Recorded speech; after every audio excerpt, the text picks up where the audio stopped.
Hello hello नमस्कार, मेरा नाम लकी है और यार हम सारे ही लकी हैं हिंदुस्तान में, क्योंकि हमारे यहाँ पे हर महीने दूसरे महीने एक चुनावी माहौल आ जाता है और चुनाव होने के बाद हम एक चीज के लिए कुछ ऐसा कहते हैं कि आइए आपका इंतजार था। किसके लिए कहते हैं? एग्जिट पोल के लिए कहते हैं। और एग्जिट पोल आ चुके हैं, अब बस रिजल्ट्स आने वाले हैं और 5 राज्यों में माहौल थोड़ा टेंशन वाला है। किसी नेता की जुबान कैची सी चल रही है और किसी की जुबान पर ताला है। गुरु लोकतंत्र का पर्व निराला है, यहाँ पे हर नेता मतवाला है। मैंने क्या शायरी ठोक डाला है खटाक।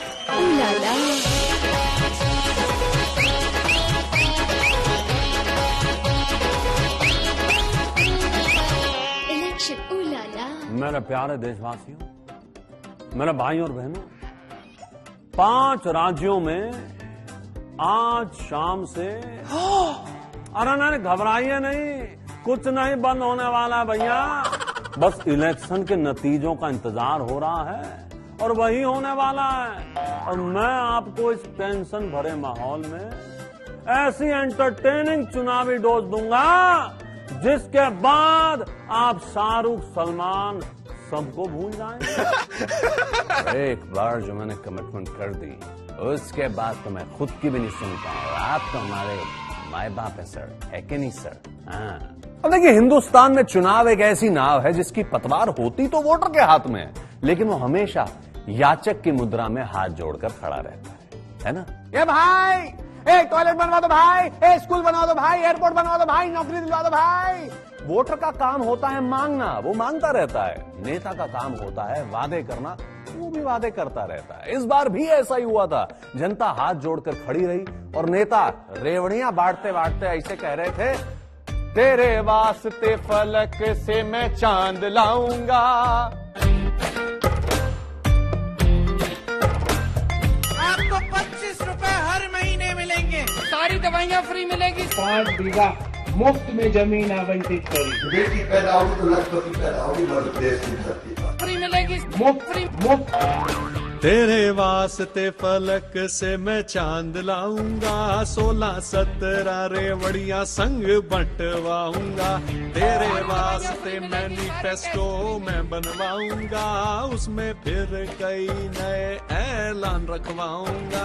इन वोटरों से कहो अभी ठहरे, इन वोटरों से कहो अभी ठहरे जरा, पहले सत्ता हथिया लूं उसके बाद नजर नहीं आऊंगा। बेटी पैदा होगी तो लखपति पैदा होगी, मध्य प्रदेश की धरती पर लाऊंगा 16-17 रेवड़ियां। कांग्रेस आई आपको 25 रुपए हर महीने मिलेंगे। ये है जरा हटके, अरे सुन लो वोटरों, रहना जरा बच के, अरे सुन लो वोटरों। चुनावी वर्ल्ड कप कौन जीता ये तो 3 तारीख को पता चल जाएगा, लेकिन भाई साहब अगर बिगड़ैल जुबान का कोई वर्ल्ड कप होता तो उसे हमारे नेता ही जीतते, कसम से। झूठों का सरदार हमेशा हर बात ऐसी बोलते रहते हैं। कुत्तों से ज्यादा घूम रही ईडी देश के अंदर। राजस्थान में दुर्योधन का राज है, जरासंध और कंस का राज है, आज रावण का राज है। गोली भी चलानी आती है। प्राइम मिनिस्टर का बाप यहाँ बैठा, उन्हें भी छू।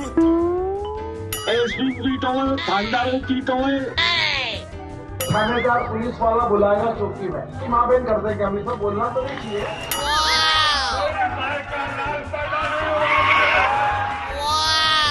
सुबह सुबह राहुल गांधी 11 रुपया का जेब काटते हैं। राष्ट्रीय शर्म है राहुल गांधी। तंत्र मंत्र करने के बगैर दूसरा कोई काम नहीं है। भाई वैसे बात बिगड़ते बोलों की है तो एक मुद्दे पे इस पे बिगड़ता हुआ शेर हम भी अर्ज किए देते हैं, जरा गौर फरमाइएगा। चारा राशन बिजली टॉयलेट तुम सब खा गए, चारा राशन बिजली टॉयलेट तुम सब खा गए, तुम्हारी हिम्मत को सलाम है भाई, फिर से इलेक्शन में आ गए। अरे कौन सी चक्की का आटा खाते हो नेताजी, बता दो जरा। इतना जबरदस्त हाजमा है कि गालियां हो या घोटाला सब पचा गए। क्या बात है, क्या बात है, छा गए।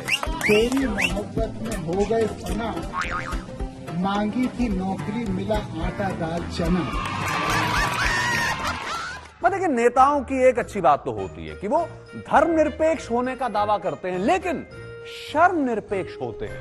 वो भी कुछ भी बोल देते हैं और इसी बोलने वालने के चक्कर में कई बार कांड हो जाता है।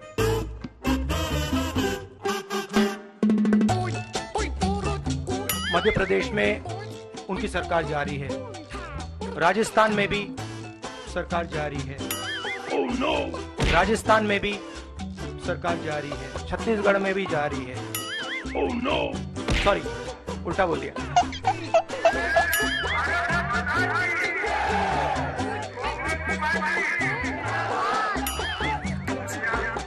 राहुल गांधी जैसे नेता अपनी जान इस देश के एकता के लिए दी। भ्रष्टाचार करने वाले नरेंद्र मोदी जी जब सत्ता में आए थे तब उन्होंने कहा था इस पक्ष में रसों गहलोत जिंदाबाद, सोनिया गांधी राहुल गांधी जिंदाबाद। जो भी दिमाग का जहाँ भी चीज चाहिए वो बिकाऊ और टिकाऊ ऐसे आदमी होंगे, उन्हीं को टिकट देंगे। सुभाष चंद्र आजाद जिन्नादाद जिन्नादाद। अरे भाई छोड़ो, अगले मेरे में जोगी जी का खून है, जोगी जी का खून है, इसलिए मेरी जुबान चली जाएगी, मेरी जान नहीं जाएगी। वैसे भारत एक ऐसा देश है जहां पे कोई भी चुनाव लड़ सकता है, पढ़ा लिखा अनपढ़ मूर्ख बेवकूफ, चुनाव लड़ने पर किसी पे कोई पाबंदी नहीं है। एमएलए की member of parliament, MLA master of legislative assembly.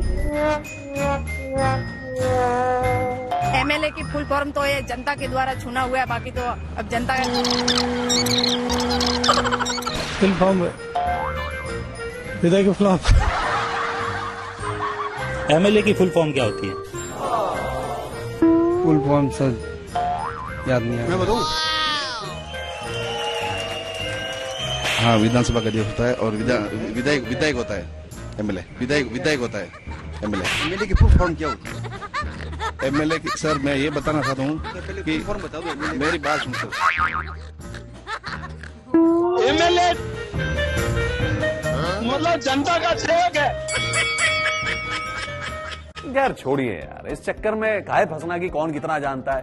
बंदा नेता बन जाए तो अपने आप ही सब कुछ जानने लग जाता है ना, लेकिन नेता बनना कोई आसान बात नहीं है ना, बहुत पसीना बहाना पड़ता है और थोड़ा पैसा भी। हाँ,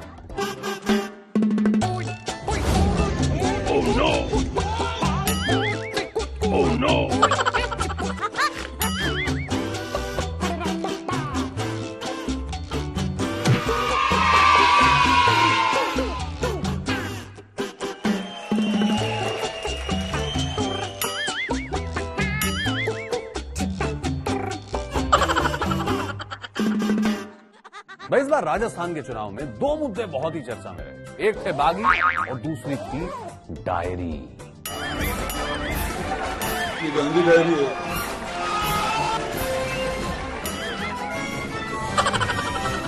लाल डायरी में क्या है? लाल डायरी में लिखा है कि आने वाले चुनाव में कांग्रेस पार्टी राजस्थान में अपनी सरकार बनाएगी। काली पीली लाल डायरियां सब फेल हो चुकी हैं। लूट की इस दुकान का सबसे ताजा प्रोडक्ट है राजस्थान की लाल डायरी। लाल डायरी में कांग्रेस सरकार के काले कारनामे दर्ज है। लाल डायरी ले जा जो राजेंद्र हुड्डा ने वो डायरी नहीं निकाली होती, मुख्यमंत्री जी आप जेल में होते। लाल डायरी लाल डायरी भ्रष्टाचार का प्रतीक हुआ है। जी हाँ भाई और बहनों, लाल डायरी। अब आपको एक राज की बात बताता हूँ। पासो। ये प्रधानमंत्री जी ने, गृह मंत्री जी ने और गूढ़ा साहब ने जिस लाल डायरी की चर्चा पूरे चुनाव में की है, वो हमारा रिपोर्टर अविश्वास कुमार के हाथ लग गई और उन्होंने हमें भिजवाई है। हाँ, ये देखिए मेरे हाथ में आई है। ये वही लाल डायरी है जिसमें न जाने कितने राज दफन है, कच्चे चिट्ठे हैं इसमें, कितने खुलासे हैं, कितने हंगामे, कितने सीक्रेट है, कितने गुप्त राज हैं। बोलता ही रहेगा या ये कहां से आवाज आई भाई? हाँ मतलब पढ़ रहे हैं भाई साहब। हाँ जरा खोल के देखते हैं क्या लिखा है इसमें। अब आप बोलेगा। इसमें लिखा है नैना I love you Naina.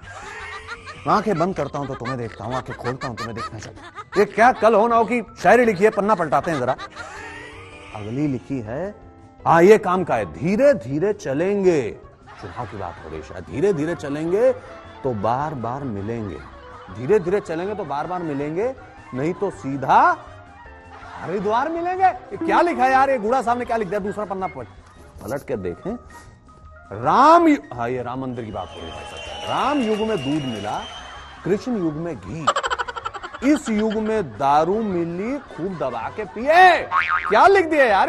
oh, no. आखिरी पन्ना देखें क्या लिखा है इसमें। चलती है गाड़ी, उड़ती है धूल, जलते हैं दुश्मन, खिलते हैं फूल, 13 के फूल 17 की माला, दूसरे की डायरी पढ़ने वाले तेरा मुंह का। अरे अविश्वास कुमार यार, कहाँ हो? ये क्या डायरी तुम्हारे हाथ लगी है और तुम हो कहाँ पे यार? फ्रेम में आओ जरा। डायरी मुझे नहीं पता वो कहाँ है। अरे फट गई होगी, कहीं चली गई होगी डायरी, मुझे नहीं मालूम है। लेकिन मैं इस समय आया हुआ हूँ आपको बताने के लिए एक हारे हुए नेता के घर पर। एक हारे हुए नेता के घर पर क्या माहौल है, कैसी उदासी छाई है, ये मैं आपको दिखाऊंगा। आइए अंदर चलते हैं। अरे अरे अरे रुको जरा, सब्र करो भैया अविश्वास कुमार, अभी रिजल्ट ही नहीं आए तो हारे हुए नेता के घर पे कैसे पहुंचे तुम्हें? कोई फर्जीवाड़ा नहीं है ये, मैं आपको बता रहा हूँ, ये कोई फर्जीवाड़ा नहीं है। जैसे ही इन नेताजी को ये पता चला कि इनकी पत्नी, इनका बेटा, इनका पोता, इनका नाती, इनका देवता दामाद किसी ने वोट नहीं दिया, इन पर पागलपन का एक अजीब सा दौरा पड़ा और उसके चलते इनको मेंटल हॉस्पिटल में भर्ती कराया गया है। लेकिन मैं आपको सच में बताना चाहता हूँ कि एक हारे हुए नेता के घर के अंदर का क्या माहौल है। आइए अंदर चलते हैं। चलिए मैं आपको इनके ड्राइंग रूम का हाल भी दिखाता हूँ। आइए ड्राइंग रूम के अंदर चलते हैं और आप मेरे साथ चलिए। ड्राइंग रूम में सन्नाटा पसरा हुआ है दूर दूर तक और मुझे ये यहाँ पर एक पौवा मिला है और आप देख रहे हैं कि यहाँ पर कोई नहीं है, पूरा घर खाली पड़ा हुआ है। न नौकर है, न चाकर है, न समर्थक है, न झंडा है, न बैनर है। मुझे लग रहा है कि इनके समर्थक या नौकर चाकर भी किसी और नेता के पास ठेके की चाहत में या दारू की चाहत में चले गए होंगे। लेकिन आपको मैं एक बात बता देता हूँ, ये वही ड्राइंग रूम है। आप देख लीजिए इसको ध्यान से, पहचान लीजिए इस ड्राइंग रूम को।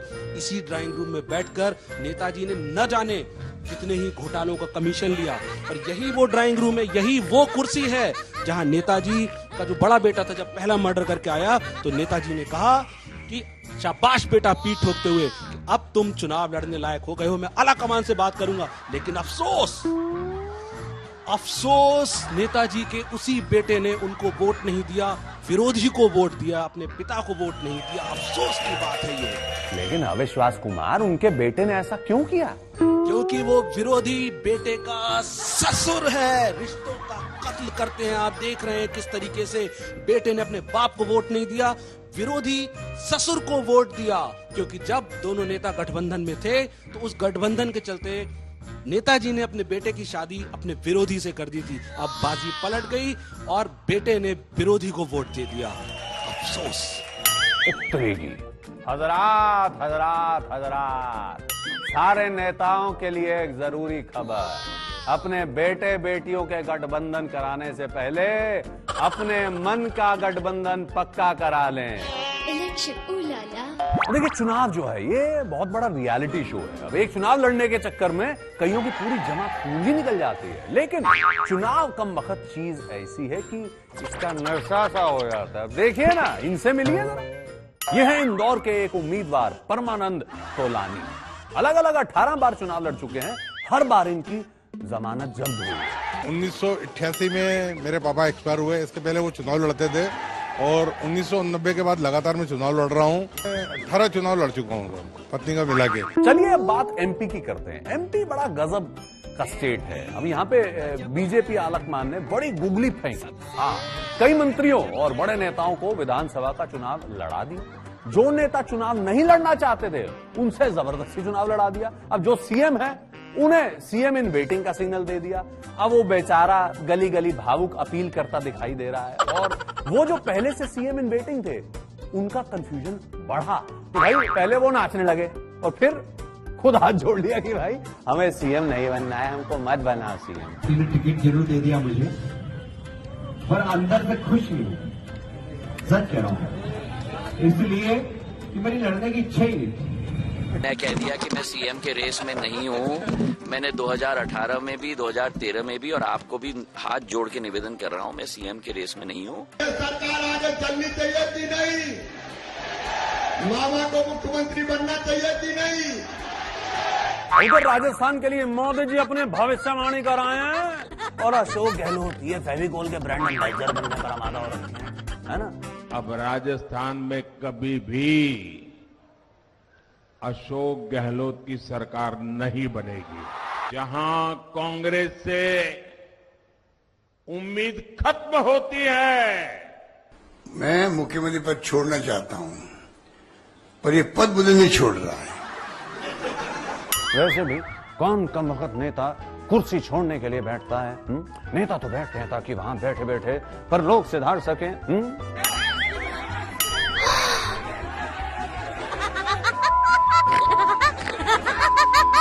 अब मजे की बात तो यह है कि पूरा चुनाव निकल गया, लेकिन कोई राजनीतिक पंडित ये नहीं बता पा रहा है कि गहलोत और पायलट ये दोस्त हैं या दुश्मन।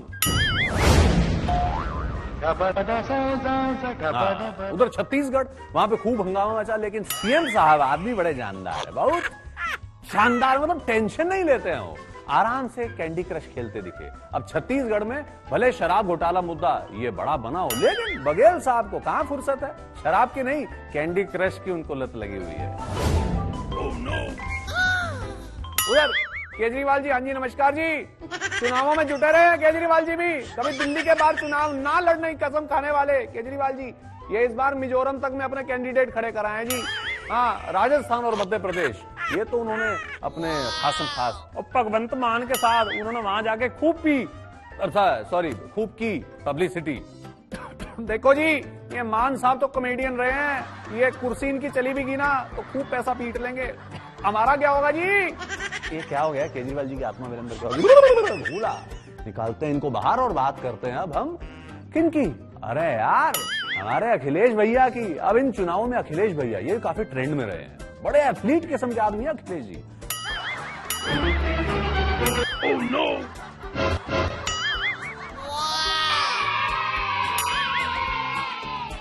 तो देखा आपने कैसे अखिलेश भैया ऐसे बड़ी बड़ी दीवारें लांग गए, लेकिन ये कांग्रेस की दीवार नहीं लांग पाए। अब मध्य प्रदेश में अखिलेश ये कांग्रेस के साथ ऐसे छैया करना चाह रहे थे। इंडिया गठबंधन के घटक दलों ने पटना बेंगलुरु में जो गाना गाया था, छोड़ेंगे ना हम तेरा साथ ओ साथी मरते दम तक, अब वो मध्य प्रदेश चुनाव आते आते किसी और ही गाने में बदल गया। देखो भैया, राहुल गांधी ये मोहब्बत की दुकान चलाते हैं भैया, लेकिन एमपी में अखिलेश के लिए उन्होंने अपनी दुकान का शटर डाउन कर दिया। अब अखिलेश भैया भी ये कांग्रेस पर ऐसा भड़के कि मध्य प्रदेश में न केवल कई कैंडिडेट उतारे बल्कि अपने एक्सक्लूसिव बाबा को तो भाई बकायदा शिवराज सिंह चौहान के खिलाफ उतार दिया। ये ना इधर के रहे हैं ना उधर के रहे हैं, इनको तो शिवराज सिंह चौहान ने लोलो पुच्चो चिपका दिया, फिर रहे लोलो पुच्चो करते हुए। जय। अरे लोलो पोचो क्या होता है, अब ये तो शायद अखिलेश यादव भी जानते होंगे, जिन्होंने बाबा जी को टिकट दिया। जमाना हुआ करता था जब सुबह सुबह लोग वोट डालने पहुंचते थे, जब तक उनका वोट कोई और ही डालकर शुरू हो चुका होता था। लेकिन अब ऐसा नहीं होता है, कई लोग सिर्फ इसलिए वोट डालते हैं ताकि फेसबुक ट्विटर पर सेल्फी डाल सकें या सन्नी पाजी की तरह ऐसे ओए ये वाला पोज बना सकें।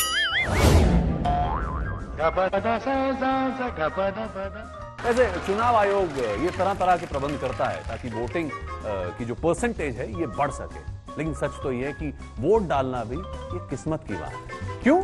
क्योंकि मिजोरम के जो मुख्यमंत्री साहब हैं इन्होंने ही नहीं वोट डाला। The machine was not working. I was waiting for some time. I will vote after the morning meeting. बताइए बाबू, अब हम हिंदुस्तानी जिनको हर मोहल्ले में किसके घर में कब लड़ाई हो रही है, कहां लड़ाई हो रही है, वहां लड़ाई में सबसे पहले पहुंचने की आदत है, उसी देश में जिस भाई की कुर्सी का फैसला होना था वो खुद ही वोट डाल नहीं पाया। बताइए, हद नहीं है। अगर वो जनाब एक वोट से हार गए और बहुमत के लिए एक सीट कम रह गई तो सोचिए, है कि नहीं। खैर, इस बार चुनावी माहौल में सबकी बेचैनी यही है कि रिजल्ट आएगा क्या। तो आइए ले चलते हैं आपको एक खास जगह जहां पे आप एक्सक्लूसिवली एक ऐसी फुटेज देखेंगे जहां आपको पता चल सकेगा कि इलेक्शन रिजल्ट से पहले अलग अलग खेमों में क्या बातें चल रही है। और उसके बाद मैं आपको मिलवाऊंगा मेरे ही हमशक्ल सिंगर कवि किशन जी से। ये लीजिए भाई साहब, मुबारक हो। अरे जीत से पहले ही बुके, वो भी दो। मुख्यमंत्री मुझे ही बनाइएगा, मैंने देखो क्या करके दिखाया। हाँ वो तो ठीक है, पार्टी कब दे रहे हो, कहाँ दे रहे हो? बाहर चलो, मैं दिखाता हूँ आपको इंतजाम। सर यहाँ पे स्टॉल लगेंगे, पनीर टिक्का, मशरूम टिक्का, ये वो, और गुड्डी के बाल, कॉटन कैंडी। कॉटन कैंडी किसके लिए? वो तो बच्चे खाते हैं। अरे राहुल बाबा को भी इनवाइट करा है सर, वो भी आ रहे हैं। और डीजे क्यों लगवाया भैया, कौन डांस करेगा? अरे अपने राजा साहब डांस करेंगे ना सर। ये हमने रिजॉर्ट में बुकिंग करा दी है, यहाँ से किसी को निकलने नहीं, कमरे बुक करा दिए हैं। हाँ ध्यान रखना भैया, कुछ तो गड़बड़ हो रही है इस बार, बहुत गड़बड़ हो रही है। आइए चलिए चलिए, आप चलिए आप चलिए। आइए शोकी, मेरी उम्र तो बहुत ज्यादा होगी, मैं क्या करूँगा वहाँ जाके। कहाँ जा रहे हैं राहुल जी, कहाँ जा रहे हैं, कहाँ जा रहे हैं? अरे भैया राजस्थान को कर दिया हमने लॉक, अब सेलिब्रेट करने जा रहे हैं मेरी favourite destination, that is Bangkok. अरे सर जिंदगी मिलेगी ना दोबारा की तरह, स्पेन भी जा सकते थे, वो जनरल इलेक्शन के बाद भैया। इलेक्शन उलाला। बाबू हम कवि किसान आ गए हैं बाबू, ये आप देख लिए क्या चल रहा है इलेक्शन से पहले। अभी तनिक बैठी, हम जरा दो पंक्ति आपको पेश करना चाहते हैं। हे बाबू, बहुत हुआ चुनाव का तमाशा, कितनों की बेहुदी हुई भाषा, हर बार वोटर करते हैं नेताओं से आशा, लेकिन उनके हाथ क्या आती है? निराशा ही निराशा। तो एक वोटर का दिल का बात ये यूसुफ खान निजामी और हम कवि के सन आपको सुनाना चाहते हैं। हमें तो लूट लिया सफेद कुर्ते वालों ने, वादे करने वालों ने, दावे करने वालों ने। हमें तो लूट लिया सफेद कुर्ते वालों ने, वादे करने वालों ने, दावे करने वालों ने। उलाला।